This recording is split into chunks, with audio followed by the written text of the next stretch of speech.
We tend to think of stress as a mental problem. We think of focus as a personality trait. We think of discipline as something you either have or you don't. But all three, stress, focus, and discipline, are not mental mysteries. They are physiological states, and they are regulated by one single function that most people overlook entirely: breath.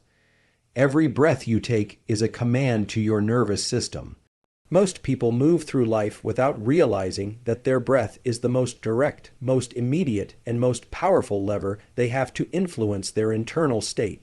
Your autonomic nervous system, which governs everything from heart rate to digestion to emotional response, doesn't just react to the world.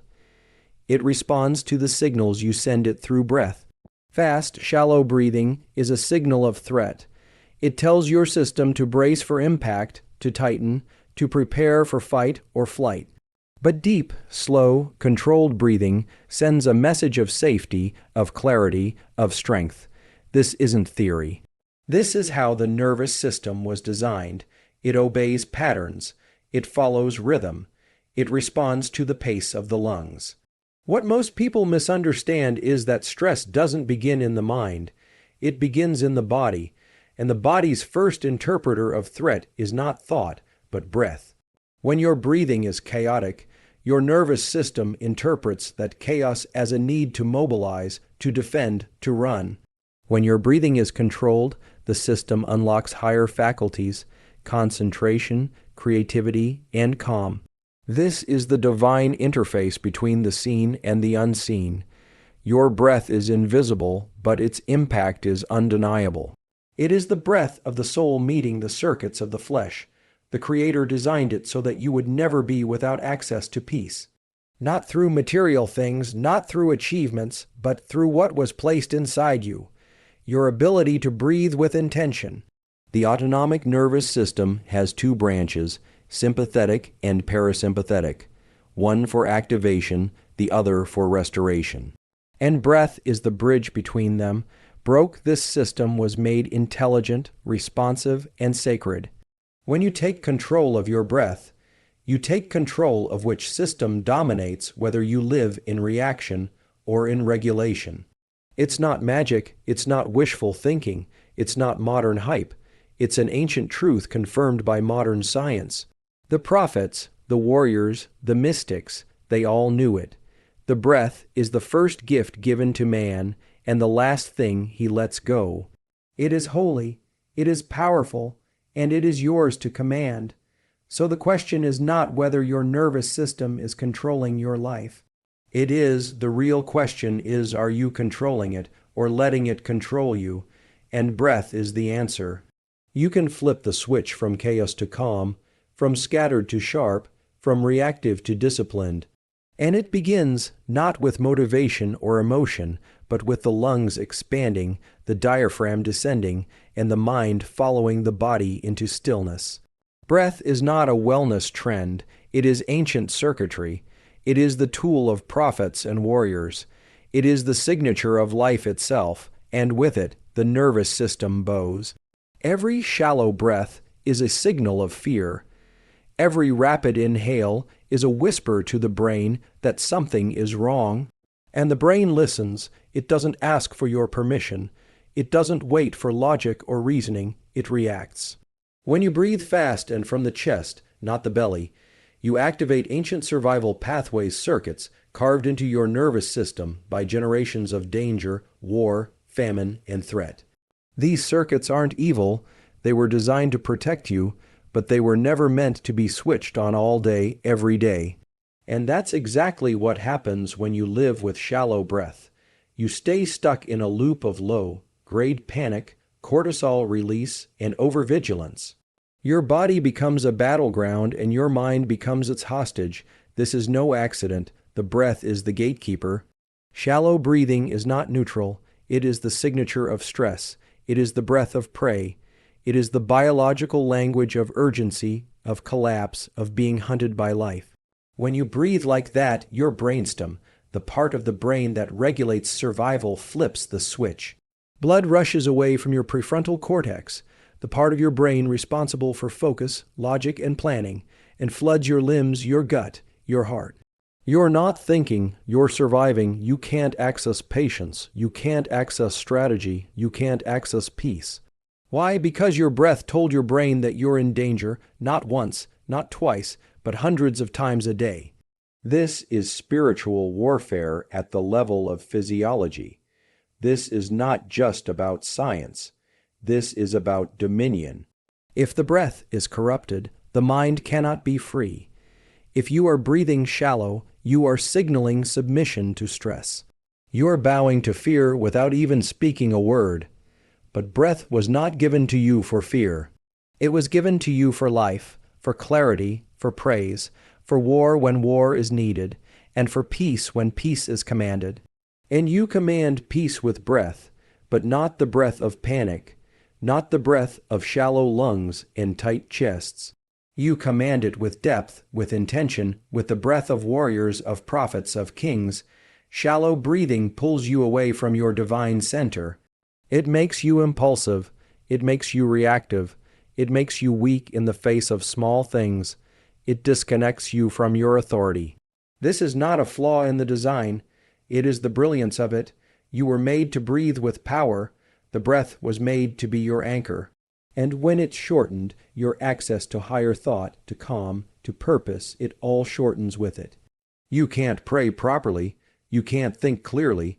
You can't act with intention, all because the breath has signaled a false emergency.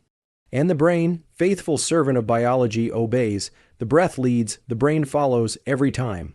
Without exception, there is a kind of breath that reclaims the body, that silences the chaos, that brings the soul back into alignment with strength. It is not frantic, it is not shallow, it is not desperate, it is deliberate, it is slow, it is through the nose. It rises from the belly, not the chest. It's the breath of control, of sovereignty, of sacred order. And when you breathe this way, your nervous system recognizes the signal. You are not in danger, you are in dominion. Your body slows the heart rate, your brain calms the storm, and the mind begins to focus not because of motivation, not because of force, but because you've activated the circuitry of stillness. Slow, nasal breathing is not just a technique, it is a return to design. When you breathe through your nose, you filter the air, warm it, moisten it. You stimulate the production of nitric oxide, a natural compound that dilates blood vessels, improves oxygen delivery, and relaxes the nervous system. You begin to slow the inhale, extend the exhale, and in doing so, you place your hand on the lever of the autonomic system. You're no longer riding the wave of stress. You are shaping the wave itself. The diaphragm, the muscle beneath your lungs, is not just a tool for respiration. It is a key that unlocks the temple. When you breathe deep into the diaphragm, you activate the vagus nerve, the great communicator between brain and body. It whispers to your heart to slow down. It tells your immune system to hold steady. It informs your brain that you are safe to focus, safe to think, safe to be fully present. This is not just calm, it is readiness. It is the kind of clarity that only comes when the battlefield inside you has been stilled by breath. This form of breathing has been practiced for thousands of years, not by accident, but because it works. Prophets in the desert, monks in the mountains, warriors before battle, they all returned to this breath. Not to escape, but to engage, not to numb the mind, but to sharpen it, inhaling slowly through the nose, exhaling even slower. Letting the diaphragm stretch fully, inviting the spirit of power into the body. It is a breath that creates space between thought and reaction, between pressure and purpose.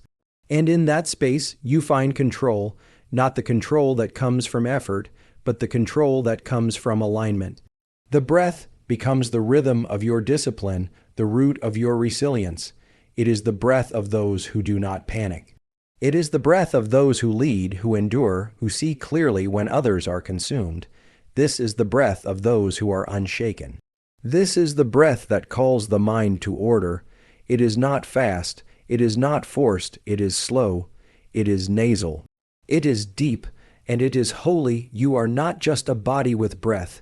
You are a body controlled by it, And breath doesn't only move air. It moves chemistry. Every inhale, every exhale alters the alchemy of your brain. It decides what neurochemicals flood your bloodstream, whether you are ruled by fear or guided by clarity, whether you collapse into distraction or rise with purpose. This isn't just about breathing to feel good.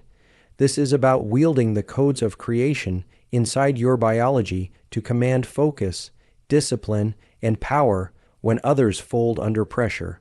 Dopamine is the chemical of motivation, of drive, of pursuit. It is the voice inside that says keep going when everything in you wants to quit. But it does not arrive randomly. It is not a gift given freely. It is released by choice, and breath is one of the most powerful keys. When you engage in deliberate, controlled breathing, especially through focused breathing protocols like cyclic sighs or controlled hyperventilation, you trigger the release of dopamine in specific regions of the brain associated with effort and reward, not in theory, in biology. This is not a mindset hack. This is neural engineering, and there is more. Acetylcholine, the molecule of laser focus. It doesn't come when you want it. It comes when your breath calls it. When you breathe slowly, deliberately, especially through the nose, you stimulate regions of the brain that increase the precision of attention. The noise fades, the signal sharpens, the scattered mind reorganizes into stillness, and not by accident, by breath. You are literally choosing which neurochemical dominates your reality, just by the rhythm of your lungs. And what of cortisol, the chemical of stress, of tension, of threat? Most people live with it flooding their system, not because their life is dangerous, but because their breath is lying to their brain. Fast, shallow, erratic breathing tells the brain to release more cortisol. It tells the body, we're not safe, prepare for war. And the brain obeys. But when you slow your exhale, when you breathe rhythmically from the belly, cortisol retreats. You pull the lever that tells the entire system, we are in control, there is no fire, we are not hunted. And everything shifts. This is sacred biology. You are not left powerless. You are not designed to be ruled by mood or circumstance. You are given tools. You were given breath. The breath is not just a life support system. It is a chemical command system. You do not need to beg for focus. You do not need to wait for discipline to arrive. You breathe, and the chemicals that create focus, clarity, drive, they are released into the bloodstream like oil into flame. This is the holy mechanism of control. Breath as instruction, breath as ignition, breath as prayer in molecular for the brain is not fixed. It is not finished. It is not doomed to repeat the same cycles of distraction, addiction, and failure. It is moldable, trainable. It reshapes itself every single day in response to what you do, what you think, and most of all, how you breathe. Discipline is not a character trait gifted to the chosen few. It is the result of a nervous system trained to stay grounded when the storm rises. And that training begins not in motivation, not in effort, but in the breath. Each time you choose to slow your breathing, to guide it instead of letting it run wild, you send a signal to the brain, we are in control. And that signal, repeated daily, rewires your neural circuitry. The frontal cortex, the part of the brain responsible for decision, making, long-term planning and restraint, becomes stronger. The limbic system, the seat of impulsive reaction and emotional chaos, becomes quieter. This is not philosophy. This is the holy design of neuroplasticity. You are not at the mercy of your past. You are not trapped by your impulses. You are not enslaved to your emotions. You were created with the ability to shape your own mind through repetition, rhythm, and breath. Every act of breathwork is a spiritual declaration that you will not be ruled by the flesh, that your urges do not define you, that the mind will serve the will, not the other way around, and it happens not with struggle, but with breath, practiced, consistent, daily breath. When you sit in stillness and breathe with intention, you are not doing nothing. You are building the architecture of mental strength. You are coating neurons in insulation so that new patterns, discipline, clarity, restraint fire faster, stronger, and more automatically. You are reprogramming your baseline. The world doesn't teach you to breathe, it teaches you to scroll, to react, to chase dopamine through distraction. And in doing so, your brain becomes addicted to urgency and weakness. But the breath is the reset. It is the slow, sacred rebellion against the chaos of impulse. It is how warriors are made. Not in battle, but in the silent, disciplined choice to inhale with purpose, to exhale with control, to master the space between thought and action. This is the breath of spiritual warfare. This is the breath that trains the flesh to submit to the spirit. Every time you return to the breath instead of reaching for the phone, the sugar, the escape, you are engraving new grooves into the structure of your brain. You are forging a mind that obeys vision, not emotion, that serves purpose, not appetite, and it doesn't take years. It takes minutes, repeated, ritualized, breathed with reverence. The breath becomes your sword, your anchor, your sanctified tool for breaking the cycle and building the mind of a disciplined warrior. The power is not in the inhale. The power is in the exhale. Anyone can breathe in, but not everyone knows how to let go. The exhale is where control lies. It's where the body surrenders its tension, where the mind stops clinging to chaos, and where the spirit reminds the flesh who is in charge. The exhale is not passive, it is not soft. It is an act of will, a holy release that tells the nervous system, we are no longer slaves to stress. It signals to the heart, slow down. It whispers to the mind, return to stillness, and the body obeys. When you breathe in, you prepare. But when you breathe out slowly, fully, and deliberately, you command. You send a message down the vagus nerve that it is time to shift from fight to focus, from panic to peace, from survival to stability. The exhale activates the parasympathetic branch of your nervous system, the circuit designed not for escape, but for presence. This is not spiritual symbolism. This is sacred neurobiology. The design is clear. When you extend your exhale, you claim control over what lives within you. The exhale is where you break the cycle. It is the space between reaction and response. It is the breath of the composed warrior, of the focused prophet, of the disciplined mind that does not yield to impulse. When the world presses in, when the emotions rise, when the storm comes, it is not the strong who survive, it is the still. And stillness is not found in silence, it is found in the breath that chooses to exhale slowly when everything in you wants to panic. That breath rewrites the story, that breath tells the brain we are not afraid. In that slow exhale, cortisol begins to drop. Heart rate variability improves, the mind sharpens, and most of all, you begin to remember that the storm outside is never stronger than the command inside. This is divine order, the internal world ruled not by chaos, but by breath, and the breath ruled not by emotion, but by will. The breath becomes worship, warfare, and wisdom all in one, not in noise, in quiet, not in fire, in rhythm. The most powerful people on earth are not those who dominate others. They are those who master themselves. And that mastery begins with the exhale, not the shallow, mindless breath of distraction, but the long, slow exhale of someone who knows who they are. Someone who refuses to be dragged by their emotions. Someone who doesn't react to pressure but lowers their shoulders, softens their gaze, and breathes out like a general before battle.